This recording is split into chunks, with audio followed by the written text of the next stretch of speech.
Rozana Radi është zgjedhur finaliste e parë edicionit të 4 të Shtëpisë më të famshme në Shqipëri. Në spektaklin e kaluar, ajo rrëfeu historinë e jetës së saj, të cilën e theksoi se kishte hasur në shumë vështirësi, por në fund ajo i premtoi partnerit se do të bëhen prindër sido që të jetë.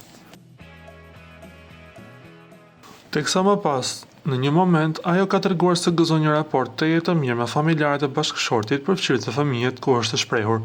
Kur unë hap televizorin në shtëpi jam me nënën e partnerit, motrën e partnerit, fëmijët e partnerit. Kjo deklaratë e Rozanës ka bërë që ndjekësit të reagojnë ashpër, duke cilësuar se Rozana ka mashtruar komplet me historinë e saj.